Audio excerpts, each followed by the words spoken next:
From growing up around trucks in Queensland's Lockyer Valley to driving quads across the state, Chris Pearson's learned from some of the best and copped his fair share of ribbing along the way. He's part of a new wave of drivers who still carry that kind of old school pride, which I love, but with more focus on safety, mentorship and looking out for each other. G'day, I'm Shane Jacobson and this is How You're Travelling, a podcast from Healthy Heads in Trucks and Sheds. I've got Chris with me right now, coming to me live from the cab of his truck. Mate, how you travelling? Oh, I'm travelling pretty good. Yourself, Shane? I'm good, mate. I'm good. So you sit in a quad as we speak. Have I said it? So you're driving road trains. Have I said it right? You're driving quads? Yeah, yep. So I drive a BAAB quad. So what's that mean? So for everyone that doesn't know, it's essentially a semi-trailer. Yeah. And then with your B doubles, you've got your small A trailers. Yeah. I've got two of those and another semi behind that with a dolly in between the B triple and the other lead trailer. Right. And so how do I say that properly in future? It's a BAAB. BAAB quad. Oh, there you go. Yep. So it's like the word ABBA but mixed up. It's BAAB instead of ABBA. Yeah, something like that. Doesn't create the best music, but you know. So, mate, thank you so much for pulling over and taking time to be on the podcast with us today. So, mate, really, Lockyer Valley, like one of the salad bowls of Australia, is that where it all began for you? You're seeing trucks drive past. What was it that got you behind the wheel? What was it that got you interested in dare I say, driving on the black stuff? Well, like, as a young fellow in that area, like, mid-2000s, you spend school holidays on farms, you know, earn a bit of pocket money, you know, maybe you want to buy some computer games or something, and like all car parts. Car parts was a big thing for me. You'd see all your semis and that coming to load, like all your market produce, and DC produce, and like, you know, there's companies like Refrigerated Roadways. You had Nolan's, which is the biggest company there at Gatton, Lindsay Brothers, and like all these blokes had pride in their gear. The trucks always looked good, and you're like, well, you know, this is easier than picking the produce to put in the trailers. Is it? Let's do that. And like in the Lockyer Valley there, like where I grew up, the Warrego Highway, it runs from Brisbane up to Toowoomba. So you'd see all your bigger road train trucks as well travelling along the Warrego Highway with converter dollies and stuff like that behind them. And also, do you do dangerous goods as well? Is that? Yeah, that's correct. We the company I work for now, we subcontract to Team Global Express, and we do sometimes bulk acids and stuff like that out of Townsville or Toowoomba, and take that to Mount Isa to the mines. Oh, there you go. You know, I've got to tell you, I used to be a pyrotechnician. I used to do fireworks for a job. Yeah. You know, I did fireworks for Guns N' Roses and Bon Jovi and all those kinds of bands, Dire Straits, and all that kind of stuff. And one of my favourite things was we were transporting fireworks once, and it doesn't matter who the freight company was. It's better I don't mention them, but we paid all the money for dangerous goods, and then I got a phone call to say they'd lost the freight, and I had to go into the sort of the major freight shed in Victoria to go, I'm going to find it. And they said, no, it's been lost. I said, mate, I'll spot it. It's in massive road cases. And if you get me to stand up on a landing, I'll be able to look around and spot the cases. Sure enough, I stood up, looked around and went, so that's it over there. I know the cases too well. And went over. When I got there, they'd driven a forklift through the side of it. So that was what I paid the extra freight for dangerous goods, for them to lose the case and drive a forklift through the side of it. So I'm assuming you do better than that. I'm sure you do. Well, yeah, I try to stay away from the forklift, so we're pretty good here. So it really is it fair to say that, you know, it's going to sound like a bit of a cliche line, but trucking's in your blood. If I'm not mistaken, your brother does it. You've grown up around it, watched them drive past. So is it all you ever thought of doing? Am I right? Is your brother in trucking? Yeah. Me and my brother, we work for the same company, but I started driving before him because he was a bit naughtier in his younger years. So go on, what does that mean? Come on, everyone listening's curious. He kind of lost his licence. And I bet he didn't lose it. I bet he knew exactly where it was. I reckon the police probably borrowed it for a while. Police have borrowed mine before. Yeah, and well, yeah, I got my license before him, and kind of got my truck license and everything before him, and he was a forklift operator at Nolan's as well. So, we're kind of still working together in the transport industry at the time. But when he got his truck license, I talked to my boss because he was a subcontractor for Nolan's at the time. And I said, "Oh, my brother just got his truck license. Can I take him for a run and beat up?" And he's like, "Yeah, sure. Go for it. You'll be looking after him. He'll be right." So we did that. We went for a run. He loved it. Well, it gets in the blood pretty quick, doesn't it? It's kind of proof positive that once I know once, like so many kids, and my fascination for trucks came from a mate's dad who had a Kenny and he pulled fuel. That's what he did. He ran a tanker of fuel for Esso back in the day. But his thing was just kept like a trophy. You know what I mean? He polished it. I mean, he was the same with his cars as he was with his truck. Everything was polished and never looked like it had seen dirt. And of course, he drove that thing day and night. And I used to semi-regularly ask if I could just climb into the truck. Like I just wanted to sit. And it's funny, if someone offered me the keys to a Palace or the keys to a truck to go and sit up in the cab, I know I would have ignored the Palace every time because I thought the cab of a truck was a Palace. It's funny, isn't it? And That's it. And at least it doesn't sit in the one spot either. You can go around the country and look at all the other beautiful spots around around Australia. Like, I've been to nearly every major city in the country, except for Tasmania now. Oh, there you go. There's your next trip. Tasmania, yeah, I've got to make working for Booths down there. So there you go. Well, I know the boys at Booths. I know the Booths family, so I could probably get you drive down there. Let me know. We'll talk after this. I'll speak to Pete. Right. So you are right. You do get to see a bunch of Australia, and you get to do it semi-regularly. Well, just regularly, not even semi-regularly. Your weekly run is Toowoomba, Mount Isa, Townsville, and back. So what's that? So we do 5,300 k's a week. Toowoomba, Mount Isa, Townsville, Mount Isa, back to Toowoomba. Wow! And you're putting new tyres tyres on every week. Oh yeah, no, not really. Not every week. Nah. If you're a decent driver, you can get about anywhere from 250,000 k's out of a decent set of drive tyres doing this sort of heavy work. What about trailer tyres though? Is it? No, we don't worry about that. It's told. Take care of that. You don't care about the rears, you care about the steers, right?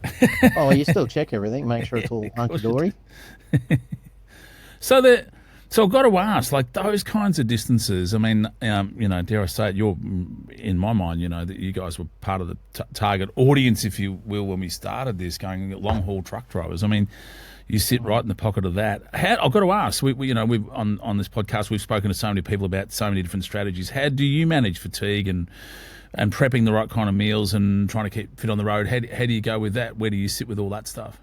So I try and make the bulk of my meals at home before I go out, and I'll freeze them, put them in the freezer, and then heat them up on the road, like a little lunchbox kind of cooker thing. Yeah. And I just put them in there, heat them up on the road, and when it comes to getting tired, like, you got to know your limits. Like, the first bloke that gave me a go doing interstate, Phil Hunnett, he said to me, it's cheaper for you to pull over, have a nap, and run late than fall asleep, tip it over, and scatter everything across the road. Yeah. Yeah. No, so, I mean, and it's not even. I mean, on what he says is actually true to the word, isn't it? I mean, it sounds like a great line, but in fact, never a truer word had been spoken. Yeah, that's right. And like he drilled it into me time and time again, and because he'd been doing that, like he'd been an operator for an extremely long time, he knew, certain points when to ring me and say, "Oh, if you're getting tired, just pull up and have a sleep if you need to, have an hour or so." And kind of that's how I've been dealing with fatigue, like most of my career is, if I'm tired, I'll pull up and have a nap before anything else. Of all the things to talk about with, mental health, physical health, good quality food, blah, blah, blah, sleep's number one. We've found out sleep's number one on that list over and above most things. Now, mate, I understand recently your mum had a health scare, and firstly, I hope she's okay. Yeah. Is she okay? Can I ask that first up? Yeah, mum's good now. Yep. Yeah, mum's good. Yeah. But Mum's recent health scare has kind of had you do a bit of a rethink. Is that fair to say? Yeah, I've kind of kicked it up a notch. Like, it's a bit hard to like try and find a gym or something around, but I found like, well, I want to try and do more exercise. So what happened to your mum? She had a heart scare, didn't she? To say the least, I think. She had a blockage in her left aorta, or artery. One of those two things. They got them both. Yeah, yeah. I'm not a doctor by all means. Oh, mate, you and me both. It could be an oil line, could be a fuel line, could be a water line, but either way, it sounds like the motor needs it, yeah?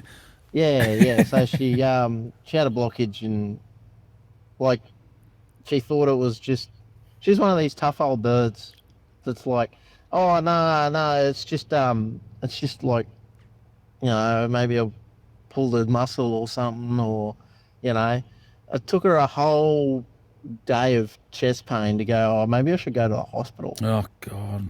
I'm so glad she did, but she obviously did in the end. Yeah, yeah. She went to the hospital and they eventually got her sorted. I hate hearing and these like, stories. I talked to some of the people in my friendship circle, and they're like, because they work for Queensland Ambulance as well, they're like, she should have called us straight away, and we would have had an ambulance tour. Can we should just say that again for those listening. If you got a pain in your wrist, okay, it's maybe you've sprained your wrist or something. Yeah. Because you can do something with your wrist, and if you've got a sprained ankle, we know what that is. And a sprained neck, you probably slept the wrong way or done something with your neck. But when there's a pain in your chest, it means you've done something wrong. Potentially, you've done something wrong in your heart, or something's gone wrong in your heart. It's like you don't pull your heart out and use it. And it's quite often, even when you go through a heartbreaking incident, it doesn't make your heart ache like it does really when you've actually got a heart problem. So yeah, you got to listen to that one. But you've now got this thing.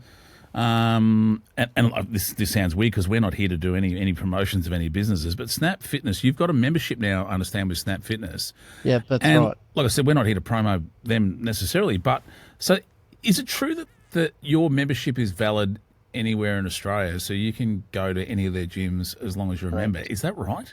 That's correct, Shane. Yep. I joined at Warner, which is close to home, which is Debra. And I can use any gym within the country. Like, there's the one in Townsville I frequent, and I can just swipe the card, go in there, away we go. And like, I know a few other drivers as well that have joined with Snap Fitness, and they can do the same thing. And they're going to ones in Melbourne, they're going to ones in Sydney, they're going to ones in Perth. Wow. And they're going there for a workout. Again, so that people don't think we're trying to do an advertisement for Snap Fitness. And they've not given us a cent. It's literally your story we're telling. Be worth them checking if there's other gyms that do the same, and I don't know if they do, but I'm sure a Google would soon sort that out. So, and also, like the other thing, we were talking about sleep a moment ago. I believe now you've kind of stepped up your sleep game, which sounds a bit weird to say. You've obviously got all the right gear to keep the truck on the road, but to make sure you get into bed well. So stuff like, and I know it sounds obvious when you say it out loud, but maybe people have, like blackout curtains, aircon. Like, you've actually kind of stepped up your sleeping game. You're a professional truck driver, but now you're trying to turn yourself. I always say you should do professional sleeping if you're going to be a professional driver. So you've stepped up your professional sleeping game, I believe. In a way, like the last job I had, the truck didn't have an ice pack, but most of the places that I've worked, they've had a ice pack or sleeper air or custom air, whatever you want to call it. Yeah. It's essentially a separate little air conditioning unit that you can run auxiliary to your motor. So your motor doesn't have to be running all the time. You just got your little ice pack going away, and keeps it nice and cool in the bunk for you. And yeah, like, I got these thick dark curtains here, and they go all right. It's pretty dark back there when you want to sleep during the day. Yeah, well, those who are listening who can't see, I'm lucky enough to have Chris on my screen. I can see him sitting in the driver's seat of his rig as we speak, with very thick block-out blinds behind him. What a pity they don't block out noise. I might have them when my kids try and come and wake me in the mornings. Don't we both, mate? Now, you got a juggle family as well. You got kids as well. So how old are your kids? I'm a dad of 3. With my lovely wife at home. She looks after her most of the time because, well, I'm out here doing my Yeah. thing. Um, I have had jobs in the past where I could take my kids with me, which was a lovely thing to do. But here I'm not allowed to because company policies and whatnot. Yeah.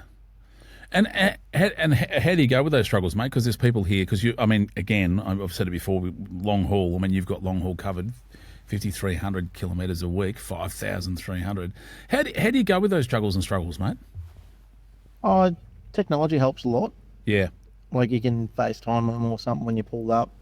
Um, you know, making sure you ring them on their birthdays and stuff like that, because you miss a lot of birthdays, you miss all your anniversaries, you miss a lot of things. And like there has been times where like you get to a point where you're like, is it worth doing? But then you kind of know like what you're working towards and what you're working for is for them to have a better future, and it'll benefit them in the long run. But you know, it would be nice to have them in the truck again. But I don't think that I can see that happening here. Not in the near future. So, No. mate, can I ask if because you're sort of a little bit a part of the old culture, as young as you are, if you will, you're sort of part of the old culture. The old school push through mentality still lingers a bit, does it? But things have changed, like safety now, and there's, it's not a sign of weakness now, is it? Do you think things have changed? Have you seen a change in your time behind the wheel? Oh yeah, like we've gone from having New South Wales, Queensland, Victoria, and South Australia having their own separate transport compliance bodies, and they've all amalgamated into the NHVR. And like you could get away with a little bit here and there. The camera systems weren't interlinked, so you know you could do a little bit more here and a little bit more there whenever you felt it was safe to. And now you can't really get away with too much across the states because it's all interlinked, and you'll get a nice letter in the mail. A nice letter. Oh, maybe. We'll say nice. We've got to keep the authorities on board, don't we? Yes, sir. Yes, sir. When it first started coming about and all the camera system became interlinked, I think I did Melbourne or Brisbane a bit too quick. Oh, yeah. And I did get a letter in the mail, but You got one of the nice letters. What did the nice Yeah. letter say? it's either you've done it too fast over a longer period of time, or you've done it too fast as a speed between two cameras. Yes. Yes. That's the quickest I've ever heard it explained. Yeah, You're good at this. and the other thing is too, they'll get you for going underneath the cameras too if you go a bit too quick as well. But they send you a non-conformance for your speed limit. They don't send you a fine as such, and then they just harass you for like a couple of months in a row. But everything I've had's been speed limited on my dot. So Oh, yeah, there you go. Well, as we say, we're trying to keep them on side. They don't harass you. They stay in communication with you over an extended period of time. yeah, let's just say I had that many stamps in my logbook at my rule, and I could have got a free coffee. Now, you still cop, tell me if this is fair to say, a bit of old school jabbing, if you will, from having some pretty flash trucks. You've had some pretty flash rigs to jump around in.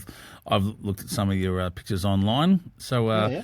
do you still, I mean, there's nothing wrong with having a bit of pride in a rig, is there? Do you love having the flash rig to get around it every now and then? And is it just old school fun, or is it bullying when people are having a bit of a jab, or, you know, you love your nice rig? Oh, it's I've always had the concept of someone's given you a $500,000 machine to look after. You want to make sure it looks nice, presentable, and to a decent standard because of how much they cost. Yeah. You don't want to cruise around up the road with something like a white truck and it's black from not washing it, not polishing it, you know. And it makes it a better representation of who you're working for. So when you go to clients and stuff like that, they go, "Oh, that's actually nice. If the truck looks nice and presentable, they must look after the freight."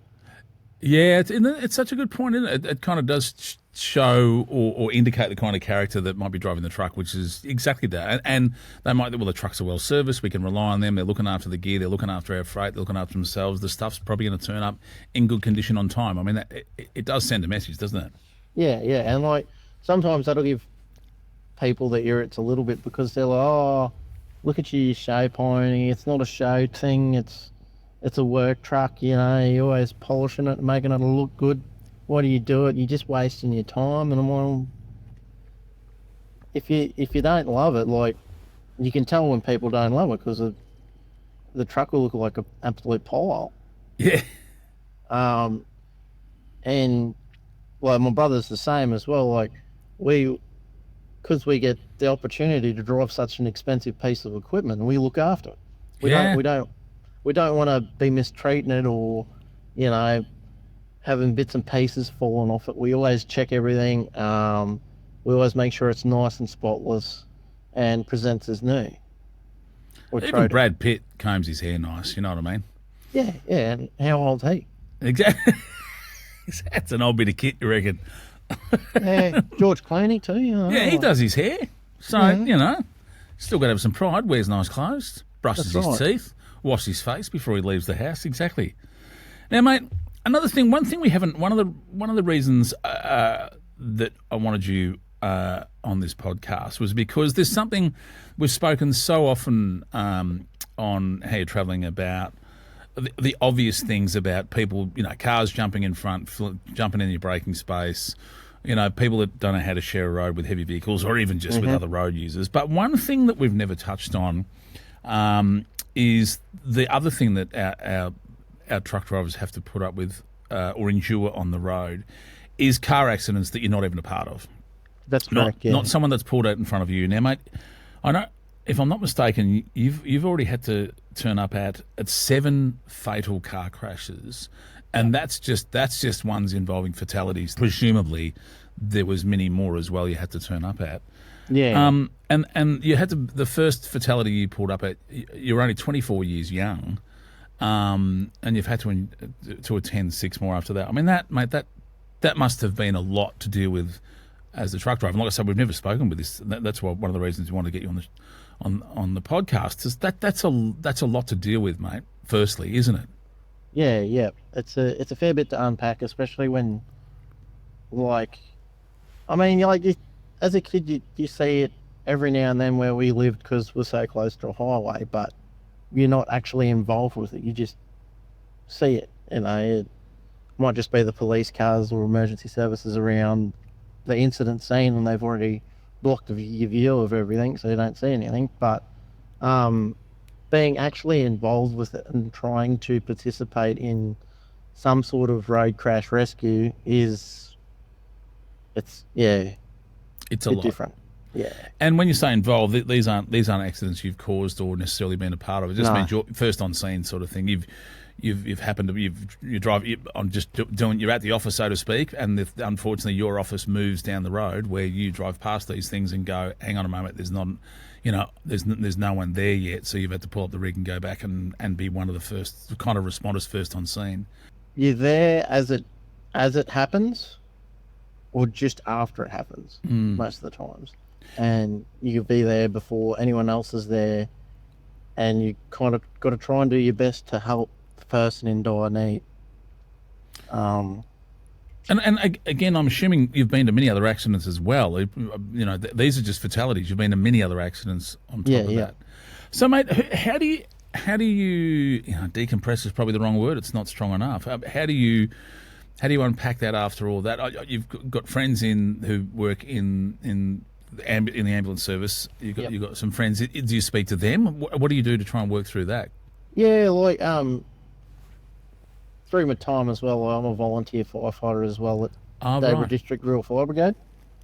But because we've got an auxiliary fire station in town, we don't attend any road accidents as well. So usually the big red truck goes out to them and we just stay at home or come out and wave our traffic battens around or get cars around. But at the time of my first one, because it was like not so much visually. It was just, um, I guess you'd say, mentally challenging and hard. Not to make, well, the fact that the person entrapped in the vehicle was still alive, but when we did gain access to the vehicle as well, um, people started like pulling out photos of his kids and letters and stuff, and that kind of, yeah, didn't do me any good. But I found it a lot easier to go and debrief with like some of my friends that work for Queensland Ambulance Service, because that's what they do. They attend these things all the time, unfortunately. Yeah. And it's not just like in the areas that they work. It's not just your car accidents. It's other things, other issues as well. After the first one, I didn't sleep for like a day and a half. I was not in a good way, and it took them seeing me and saying, "Hey, you're right. Like, you know, like we can see you're not doing too well." I'm like, yeah, no, she's a bit, how's it going, you know, like, Yeah. and they're like, oh, well, you know, we can talk about it together, because, you know, this is what we do. We, every time they're at a scene of an accident or anything else, they'll have a big debrief session on site. If Right, there's yeah. Because they do fatalities obviously house calls as well, and Yeah, and yeah. deal with all kinds of trauma and worse, yeah. Yeah, if they're at a fatality and they don't have to rush away, police, fire, QAS will have a debrief on site, while everything's getting cleaned up. And But there's no we HR. There's no HR or help in the cab of a truck, is there? no we they can offer you grief counselling, but it's like maybe 1 or 2 sessions. But for me, I felt that a counselling session didn't work, and I needed a debrief. So I was talking to a friend, and she's like, "Yeah, no, like, you know, you tried your best. You can't let it eat you inside.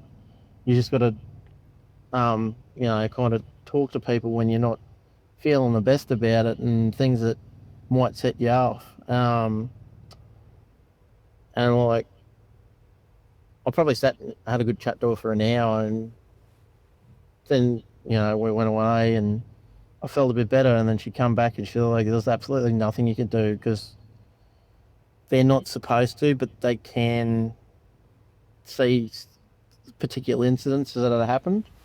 Oh, so if they're a paramedic, they can look into how serious the injuries were that were sustained during the accident, Yeah, and therefore say to you there was zero chance of them coming out of that. Yeah, what the term they use kind of sounds a bit heartless, but you can guess why they say it, because they can't really say, you know, like gory stuff and stuff like that. The term they use is injuries non-compatible with life. Right. Yeah, Yep. that's the term they use. And she said there was like absolutely nothing you could do, even when they extracted him from the vehicle. It wasn't any good. Like, Yeah. But it's such an interesting thing. I've never thought of it until I've spoken to you, Chris. That I would have assumed the thing you would do if that thing was to get on top of you. And I've just to give you an idea, my brother thought accidents used to wait for me to arrive to occur, because I've pulled so many people out of cars. One intersection alone, two weeks apart, I sat at an intersection, watched the panel van come through, turn the corner too hard, flip on its roof. I had to get the guy out of the car upside down. I had to literally get in the car with him and go, "Look, don't know if you know this, you're upside down. I'm going to unclip you in a minute, but you're going to have to put your hands above your head, because do you know you're upside down?" And he kind of didn't quite know.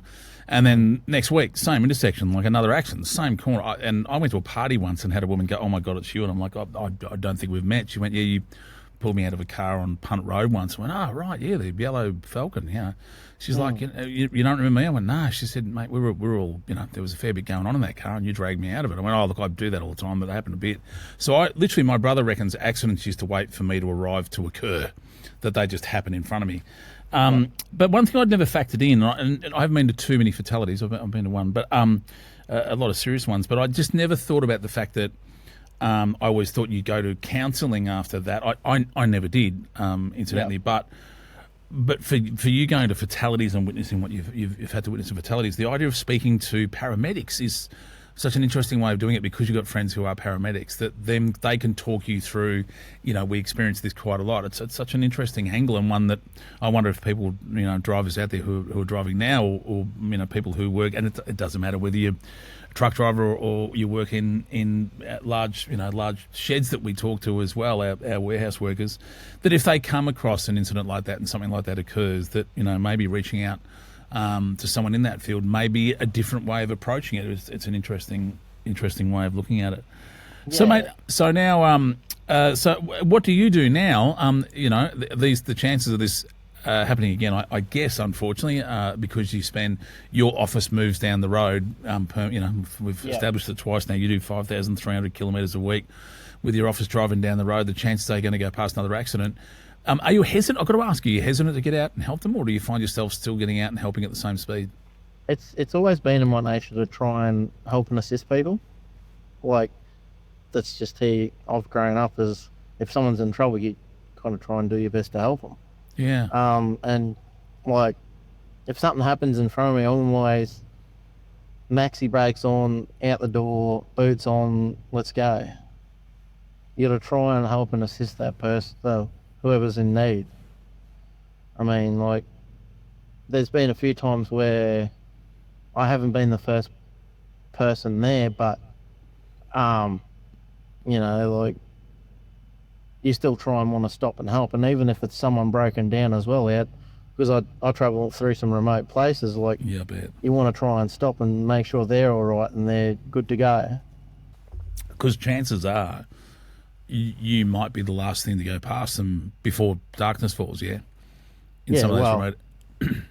most of the time I drive through the night, so you do come across quite a few people that come unstuck in between places because, the last servo in town wasn't open and I didn't get any fuel. And then you're like, well, it's like 200 k's to the next servo, mate, so you kind of out of luck there, bud. I did that too recently for my liking. I was trying to get the Toowoomba, didn't make it, and believe it or not, I had to stop at a silo, and they were doing night loads that they don't normally do. There was something that had happened in their schedule, and they were doing night loads, and I had to pull over and go, look, I'm about 2 metres shy of running out of juice and got more than 2 metres to go. And thank goodness they had a ute there which had diesel on board. It was just for refueling machinery, just some of the JCBs that were loading trucks and stuff. So, thank goodness for me that they were carrying some spare diesel. So, as annoyed as that may make you, Chris, I'm one of those people who did that more recent than I care to admit. Now, mate, you said right at the top of the show that you, one of the things that probably kind of got you interested in trucks and stuff that moves down the road is you had a love of cars as a young bloke. Now, some people can get impressed when they hear that people overseas in America have a purple heart. But here in Australia, the thing that impressed me more than that is you got a purple Valiant, Chris. I know this from seeing your social media. So, firstly, tell me about the Valiant. So she's a 1973. Well, I say Valiant because if you go Chrysler by Chrysler, most people these days go, hey, what's that? Yeah, you are right, actually, yeah. And then actual Chrysler people will go, no, that's not a Valiant, that's a Chrysler. Chrysler. There you go, you're right, actually. Yeah. So it's a 1973 CJ, which would be the same as a VJ. Chrysler by Chrysler. It's got a 265 Hemi. I've got split extractors and pipes, twin 2-inch exhaust, sports mufflers. Ball Warner automatic, 35 Ball Warner 35. It's just been reconditioned. 2 years ago, I bought that car in Adelaide. I got a mate to take me down to Adelaide in a truck. I went to Lloyd's, picked up the car, put it on an unregistered vehicle permit, and drove it home to Brisbane from Adelaide via Melbourne and Sydney. But I tried to follow all the old Hume Highway I could and all the old Pacific Highway I could. Just to do it like they did in the day, just so the car knew its way around, so to speak. Just to get that experience, because I'm one of these young fellas that loves, like, the historical side of transport as well. And you hear the stories, and there's one podcast I listened to, Copy Southbound, shout out to them, and they talk to all the older drivers, and they go through what they had to go through, or they tell you their story and what they had to go through back in the day and driving the old highways. Yeah. And then you hear it, you get interested in it, and you want to go and see these places. So that's what I did in the valley. Well, the truth was, as you and I know, like I'll pick the Hume, for instance. They used to have to weave their way through every town they went past. That was the thing. There was no highway, freeway as such. They called it the Hume Highway, but they kind of went through nearly all of the towns, and bit by bit they started to bypass the towns. But man, they spent as long on the brakes as they did on the accelerator, didn't they? And the gearbox got to work out, because by the time they got through the box, they were going back down the box again to go through another small town and then back up through the box again. It really did. I mean, they were driving the whole time, weren't they? They weren't just steering; they were driving. They were driving. That's it. And it's like I feel that's where some of the skill has gone out of the industry. Like when I started driving, it was load out of Gatton down the New England highway to Sydney markets. Because if you went through the Gold Coast, especially between, you'd hit the traffic at Yatala and that, you'd get across the border, and then once you hit Ballina, it went back onto the old single lane or two-way Pacific Highway. And that was always a fight for traffic. You could lose up to 2.5 hours going to Sydney that way. Or you could just keep driving and go down the New England Highway. And my boss said, oh yeah, you do a full week of Sydney's tonight, you got to go down the New England and up the Pacific, all right? I'm like, is that what you used to do back in the day, Phil? Yeah, mate, yeah, I loved it, eh?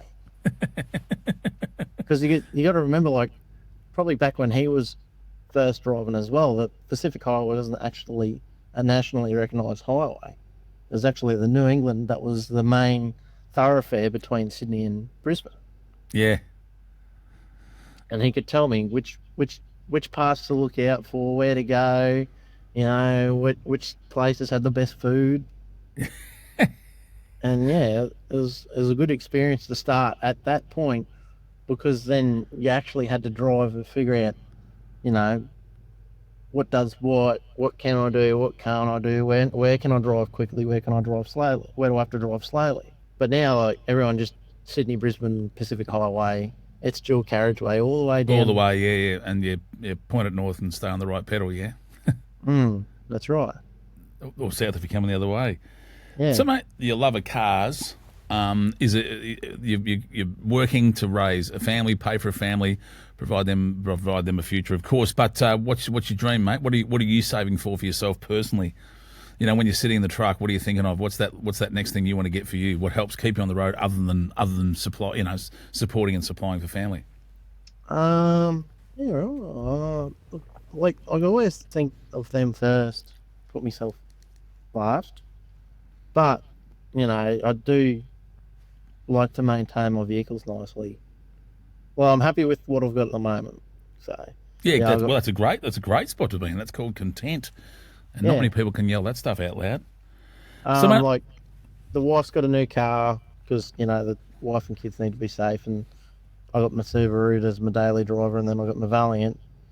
But, you know, it might be time for some fuel system upgrades, maybe a bit more power. I'm hearing you. I talk your language. So do half the people listening too. So, mate, I'm going to do a shameless plug. So, TikTok. You've got a TikTok account. You've got 10,000 followers that follow you. That's kind of how we found you. You got about 10,000 people. Right. So you're not exactly on the road on your own, are you? I know it sounds like a weird thing to say, but you're not exactly on the road on your own. You've got, you know, your family that dial in every now and then, and you get to talk to them thanks to, you know, modern technologies and mobile phones and all that stuff that we get to enjoy now as a modern society. But you've got 10,000 people kind of following you around. So tell me a bit about that. How did that start for you? Because, you know, I imagine at some point you went, oh, look, I'm just going to start a little page and send a few pics, and you found out people out there find it interesting, find it, you know, that you know, I've always thought that, you know, our long-haul drivers are kind of like these other superheroes on the road that we don't get to see enough about. So do you find that some people kind of live, you know, vicariously through the distance you travel and what you do for a job? Well, I try not to post too much. But that's kind of, you know, I'll didn't realise I had 10,000 followers now, but anyway, there you go. I think you do. I think you do? do. Yeah, right. Well, like, I kind of never really did it to get notoriety or popular or anything like that. I just did it for shits and giggles. Yes. Um, Hang on. Isn't there something? Is there something on there that says for shits and giggles? I think you say that. Yeah, in my profile. Yeah, yeah. I think it says. I think. I was going to say. I think it literally says that. And as we know, I've said it before. It's all for shits and giggles until someone giggles and shits himself. Then you know what's going wrong. Yeah, all about shits and giggles. Oh, here for shits and giggles. Cool trucks, cool cars. Yeah, but you've actually had a chance to connect with some truck drivers overseas, haven't you? Yeah, there's a couple I took to overseas. Yeah, one fella there, he's got a white Peterbilt, 375, I think, 379. One of those numbers. I'm not too common with Peterbilts. You don't really see them too much over here. There's No. quite a few. There's a couple of flash ones that get around. But yeah, I'll talk to him on a regular basis. And have you found, or do you find that the reason they're so intrigued by us over here is the truth is, we're a very big continent, and I've said this before, and I'll say it again. I was the ambassador, the Bridgestone ambassador for the World Solar Challenge, and the thing that used to shock people from all over the world is they would come here and get their passport when they entered Australia. They'd go to Darwin, and they'd get told, you can put that passport away now. You won't need that until you leave this country. And they'd get on the road in Darwin and get in their solar car, and they'd travel under using the power of the sun only, and stay on one road and head south for days and days and days and go from the top to the bottom of Australia. And they wouldn't see many traffic lights. They caught a couple in Alice Springs, and then they wouldn't see really many traffic lights until they got almost into Adelaide. Yeah. There's a few in between there, but it blew them away. And the fact that you're travelling what you do, 5,300 kilometres a week, do you find that some of the overseas truck drivers and other people that follow you from overseas are blown away by the distances you do? Especially when you explain you're not going through major cities when you do that, not major ones, are you? No, not major ones. Like, I think the biggest place we go through what we drag is probably Mount Isa. Long Reach is a bit harder. There's a couple of roundabouts there. But, you do it for long enough, not to hit the things in the middle of the roundabout. You kind of can snake around. You don't hit those? Just give me a minute, Chris. I'm just writing this stuff down. So don't hit the stuff in the middle of the roundabout. Is that what you're saying? Yeah, mate. Yeah, no, well, you could drag it across it. That seems to be a popular option these days. Right, yeah. So I'm just going to write this down. Hang on. Don't hit the stuff in the middle, but you can drag it across. That's good.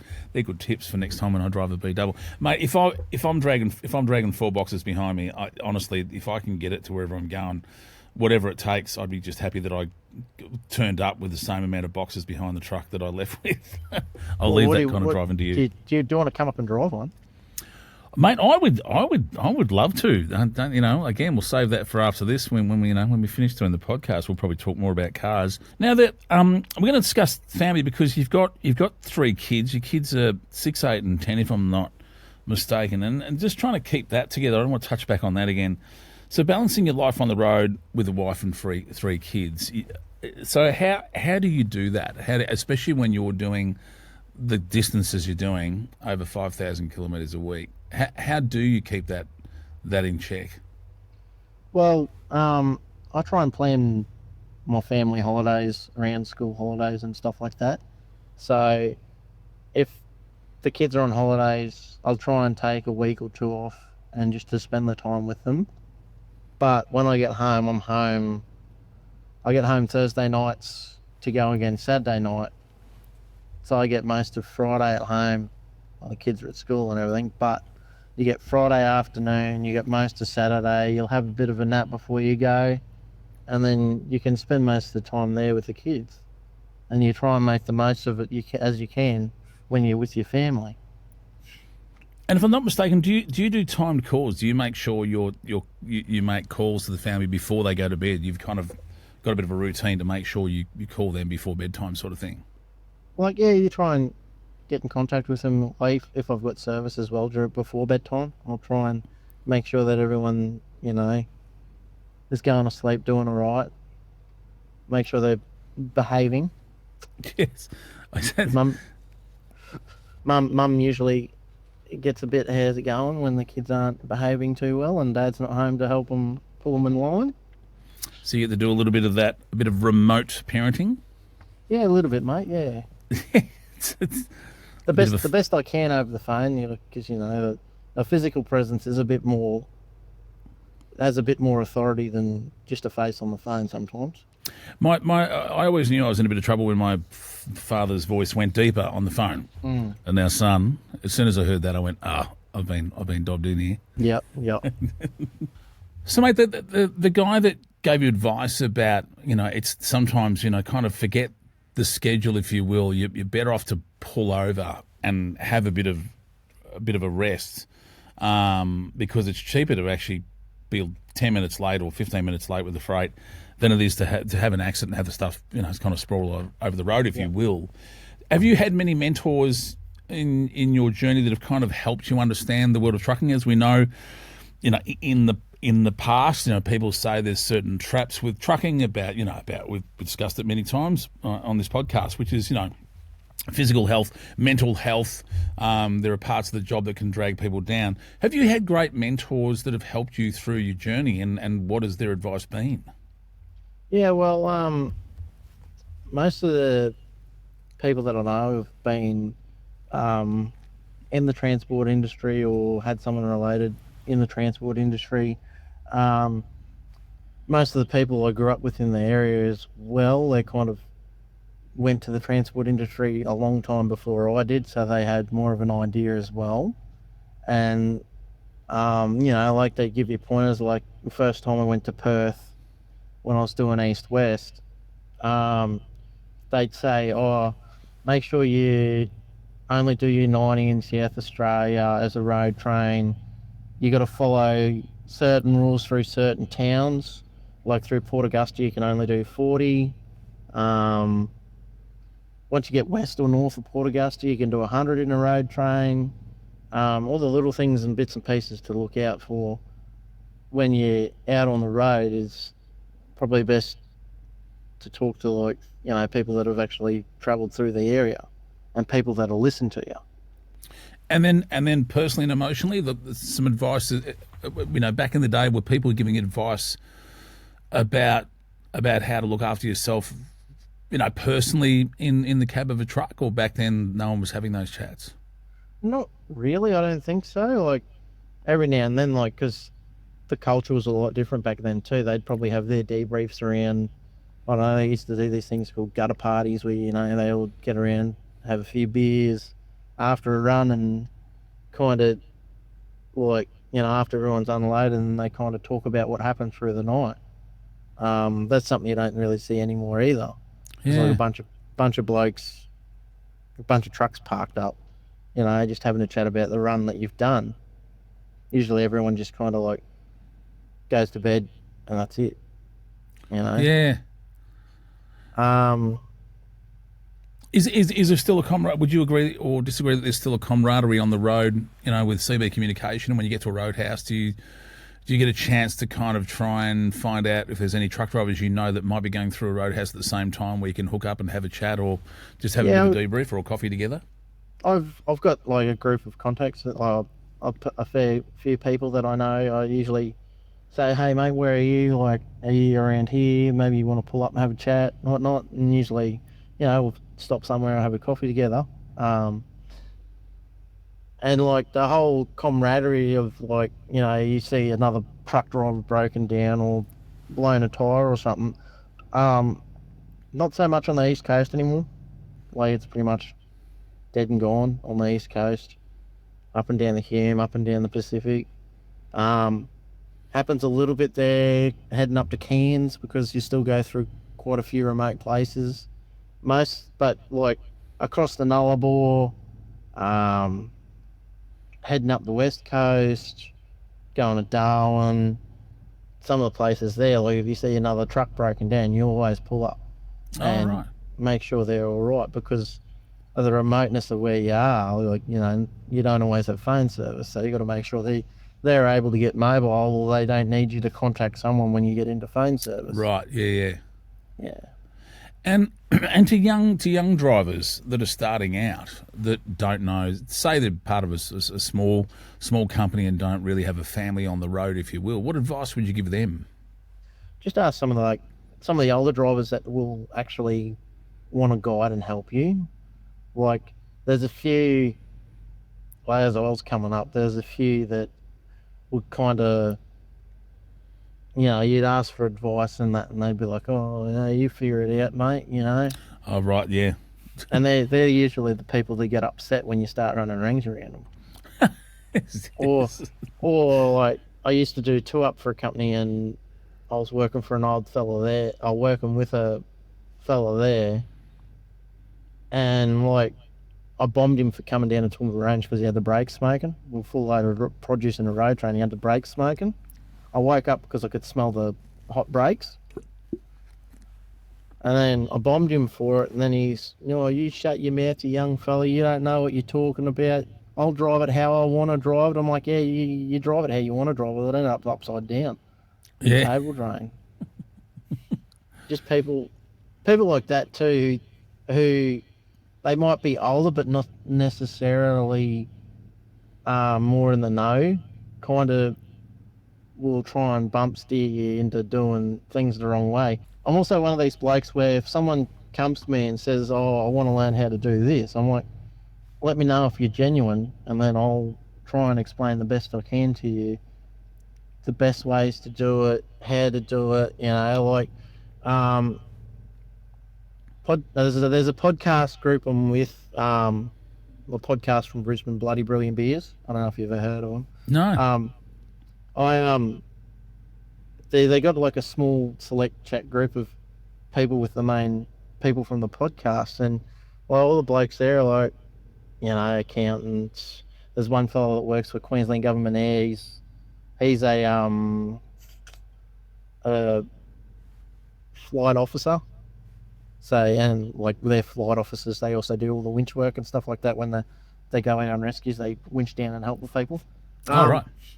And they're always like, "Oh, we couldn't do what you do." You're like, it's that too hard. And I'm like, if you really want to learn and come and do it, I'll teach you how to do it. Yeah. But they've got to be open to learning, though, don't they? That's right. Yep. It can't just be fold your arms. You tell them something, they're like, "Yep, cool," and then you find out like, a week later they've been a drawbar or a dolly pull at a 90 degree, and you're just like, "Oh, I didn't teach them that." No. So, have you had to mentor other drivers? With the knowledge you've got, have you found yourself when people are willing to listen, or if they do genuinely look like they do want to learn, do you find yourself stepping forward to mentor young drivers? Yeah, like you try and help them the best you can. Like, even if it's like, say they've started for a different company, they haven't been to certain places, and you've been to that certain place, you try and talk them through it. And I've had the opportunity to have two people actually come with me in the truck, being my brother and the boss's son-in-law. Oh, yeah. When they were first getting their licenses. And the boss's son-in-law. Yes, the boss's son-in-law. There you go. That's him. Well, you must be a respected driver. You must be for him to go, before this bloke dates one of mine, he's got to go and learn from the best. Yeah, well, I mean, it sounds a bit cocky, but if you learn from the best, sometimes you are. Yes. That made me sound full of myself. Eh? No, but you may have been saying you thought you learnt from the best, someone that taught you well. That might be, you might be giving someone else praise without even knowing it. Well, I suppose he's in the Transport Hall of Fame. There you go. I've worked for three people in the Transport Hall of Fame that are. Oh, in there. really? Yeah. So having said that, so would you say that the two things that make it work for you on the road is mateship and the mentorship you've been given? Yeah, and like way before I got my first start as an interstate driver, I was doing local tipper work for a company in Brisbane, and the main draw to that from after I was doing local at Nolan's was, well, my wife wanted to move back to be closer to her family. I'm like, yeah, okay, that's cool, we can do that. And then I got this job at Brisbane, but the main draw card was there was I was driving a R model Mac. So I was driving an old R banger around. Well, this was Value. It had a 9-speed in it with a E7, because the E6s, they got a weak crank that snap the cranks. But I was working there, and my mate rings me and says, "Oh, you're making a lot of money there. It's been raining heaps." I'm like, "No, I've actually not. I'm casual. I'm not making much money." He's like, "Oh, you want to learn how to come and do road train stuff?" I'm like, "Oh, yeah, where?" He's, "Oh, I work for Bill Baskett, and he said it'd be all right if I brought someone along to teach him how to mentor him, how to do everything there is to know with road trains, not only driving them, but maintenance-wise as well." Because he used to pay an hourly rate for maintenance because you had to maintain your own stuff and your kilometre rate as well. But it was hard work there, but you learnt and took that experience in as probably one of the best learning experience I ever had on hands. Because he was like, you know how to drive it, but you don't know how to do everything else. So I'll teach you how to do everything else, and then once you start getting the hang of it, I'll stand back and just say, "No, you're doing this wrong, or you're doing that wrong," and then it'll click to you what you're doing wrong. Because I was, it was like first time hooking up dollies and stuff like that. Little things like you back your skid plate under the legs, and then you wind your legs up a bit. So when you actually snap onto it, if the trailer's got to move, you're not putting that force on the legs and bending the legs. Right. And then when you pull forward to do your tug test, because it'll squat down, it'll drag down. When you drag down, you're not dragging the legs forward and putting the pressure on the legs there as well, so you don't bend the legs at all. And then you know it's actually coupled together, and then you physically look as well. There you go. I didn't know that bit. There you go. That's my takeaway. Yeah. And like I picked that up, and I use that for like if I'm driving even driving B doubles or normal semis, is I'll make sure I wind the trailer legs up a little bit, and then I'll snap onto it, because then it means you're not going to jump your kingpin as well.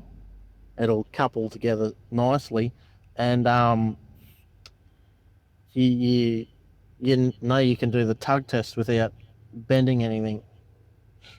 Yeah, great point. And not only that, like it was loading certain things. I've never tarped a trailer before. I was learning how to tarp trailers, which is a dying art in itself now. Yeah. You just see everyone cruising up and down the road with flappy liners. You don't call them taut liners because They're half the flappy people liners. around don't tighten them properly. You just see them. But you're right. I mean, back in the days when you used to see, you'd see trailers when they've been tarped properly and they looked like a well-wrapped present, and they're as tight as a drum, as a drum skin. And you look at it going, that's going nowhere. And it is. You didn't see any more than 6. I think the old thing was you weren't supposed to have any more than 6 inches of loose rope.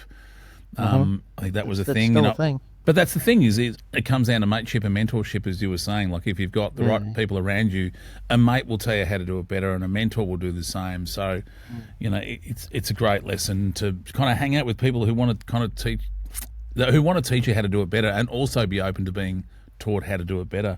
And the last bit I'll touch on here is you mentioned before that, when you're driving to places like Darwin, and when heading over west to WA, that over there, it's such an interesting point that you make that's really, I would think only happens in the brains of people who drive for a living, and good-hearted people who may be on a holiday, that if you're heading down the road and you're going to Darwin and you know that someone is a couple of 100k from the nearest town and they're broken down, you definitely pull over to go, I may be the last person that goes past them before it goes dark, or as you say, you drive during the night. It's just to make sure that they're right. I mean, it's the same with mental health, isn't it? When you see someone that's kind of, dare I say it, emotionally pulled over to the side of the road, they're not moving like they should be, is to check in on them the same way. And usually, like, with some of the people I know and I've seen when they're not doing they're the best mentally, like, see them pulled over with their hazard lights on, so to speak. Yeah. And you can kind of pick up on it and see, well, maybe he hasn't washed his truck in a while, and he's usually a bloke that keeps it nice, spick and span, and looking beautiful, or they're usually happy and chirpy, and today they're not. Like you can usually pick up on it and say, you just go over to him and say, hey mate, how you going? Like you right? Like you you seem to be like, you can pick up on it and have a chat to them and see if they're okay. And usually, most of the time, they're going through something they're not okay. Yeah. And you just stop and have a chat to them. But you also have to make sure that you fulfill your emotional needs as well. Like there's been a few times where I've been by myself on a road, and you push and push and push sometimes, not so much like fatigue wise and stuff like that. It's more mental wise, and you just gotta. It doesn't sound manly, but there's no point in, you know, there's no way to sugarcoat it. Like sometimes I used to emotionally break down and have like a hot shower and a cry. Yeah. No. And that was kind of one of the ways to do it. It doesn't sound like the manliest thing to do, but I've seen that some of the hardest men cry, and sometimes you just have to. But you know what? I love the fact you said it out loud, because that, the old culture would say that doesn't sound manly. What it does sound is, it sounds human. Every now and then you have to, if you overinflate your tyres, as you know, they wear in the wrong spot. Like, don't they? If you overinflate, I'm just talking in trucking terms, if the thing hasn't got enough air in it, or you overinflate your tyres, they wear in the wrong spot, and they're designed to travel at the right air pressure, and then it wears across the tyre evenly. So to use a trucking analogy, but if the thing's got too much pressure in it, or not enough in it to keep it inflated, then it's going to wear weird, and as we know, that's when the trouble can start. So what you said is exactly right. And if it gets to the point you're going to stand in the shower and have a cry, under the old rule, it may not sound manly, but it does sound like someone who probably just needs a shoulder or an ear. And if we can ask people if they're okay before it gets to that pressure point, or gets to that point, or by the same token, I'd actually love to say out loud, or if it just gets to the point you feel like you want to get in the shower and you're going to have a cry, just know that's completely okay. It's considered normal. Yeah. I think keeping it a secret was the bit that was weird, not the fact that people did it.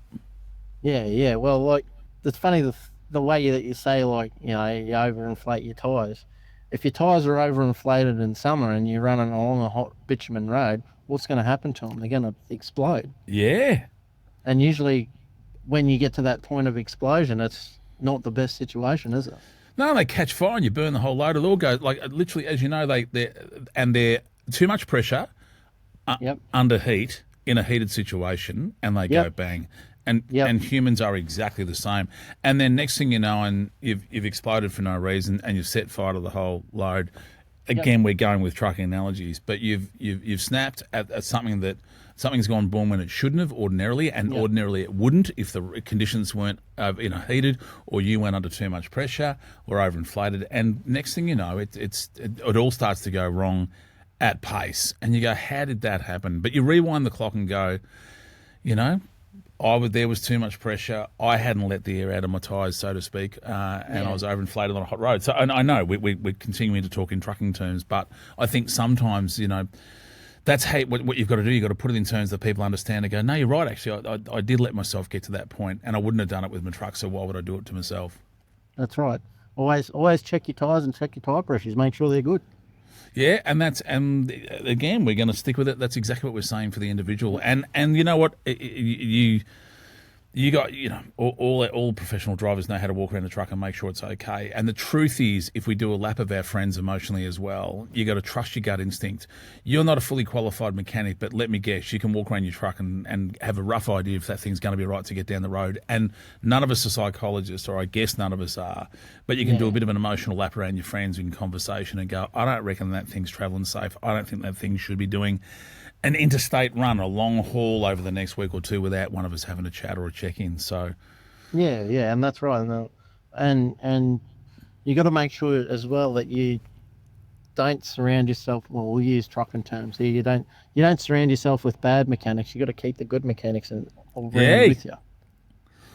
Hey, look at that. There you We've go. done this whole Onto thing it. out of trucking metaphors. I love it, Chris.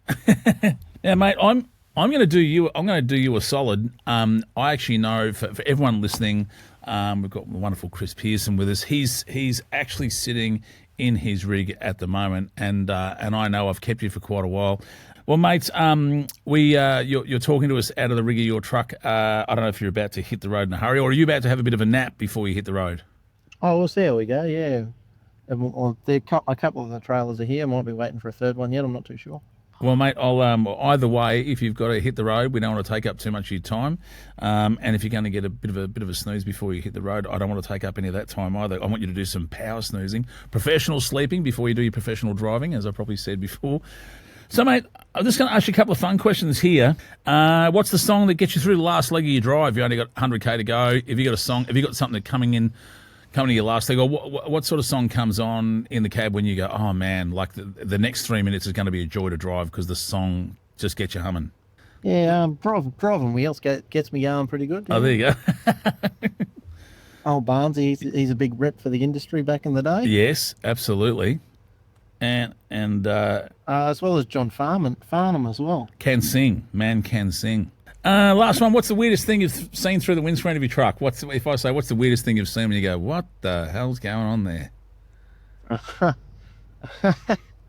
The picture just turned up in your head. I can hear it. Probably someone eating a bowl of cereal cruising along the highway. Oh, someone with cereal in a bowl driving and eating. Knee on the steering wheel. Eating cereal while driving.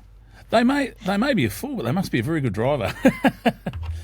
Their knees must be good because, they can bend that far up and hold the steering wheel. They've done well. Good flexibility. God, I've heard of serial killers, never heard of serial drivers.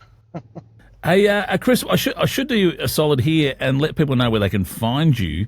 So on TikTok, you are at Topher the Truckie, so Tofer the Truckie 265. So at Tofer the Truckie, all one word, 265. That's where they can find you to look at your shiny rig. Yeah, that's me on TikTok there. I've got Instagram as well. What's the Topher? What does that stand for? Does it mean something terrible? Yeah, because my last name is spelled Tofer, not PH. Apparently, it was a fun thing just to call me Tove. Oh, there you go.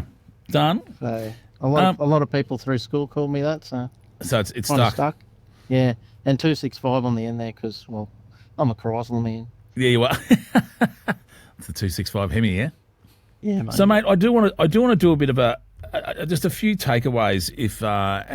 We love doing takeaways in the podcast, but we don't like drivers doing all the takeaway food, if that makes sense. But a few bits is, I love you having that story that being told by one of your mentors that it's okay to stop, that it's better to be late than not make it home at all. And I know all of our drivers know that and all of our workers know that, but sometimes it's nice to be reminded. And I love that, when we're chatting, the one thing I did mention to you that I think has been the greatest kind of asset, if you will, or coping mechanism is mateship and mentorship has kept you strong. It's, having people that have mentored you properly and been mates of yours have helped you and you're doing the same in return. And the idea that, just to check in every now and then makes all the difference. And I love the fact that you do it literally when you're driving down a road, a freeway, or a highway, whatever it is. If you're in a remote area and you see someone broken down on the side of the road, you pull over to make sure they're okay. And I love the idea that we should do the same thing to our friends emotionally or personally, because it's easy with the truck. You can see the hazard triangle or hazard lights are on. But with a human, we just got to look a little bit deeper because they won't turn their human hazards on because we don't have them. I'm Shane Jacobson, and this is How You're Travelling from Healthy Heads in Trucks and Sheds. For more stories from the road, check out the other episodes wherever you get your podcast from. And if you ever need extra support, the Healthy Heads app has tips, tools, and check-ins to help you along the way. Look after yourselves out there. Chris Pearson. Before you hit the road for this afternoon's load, mate, can you say goodbye to our audience for me? No worries. Thanks for having us, Shane, and thanks for everyone here. I hope you enjoyed my story and used some of these little tools that I've given you over the chat that I've had with Shane to keep yourself right, travelling good, and make sure your tyres are at the right pressure, otherwise they might blow. Boom. Couldn't have said it better myself. Hey, Chris, thanks for coming on, mate. We'll see you on the road. Good luck in that purple Charger you told us about, and who knows, mate, I might take you up on the offer of one day sitting in your truck so I can see how on earth you drag 4 boxes down the road. Cheers, mate. Stay safe. Rubber side down. See you on the road, folks.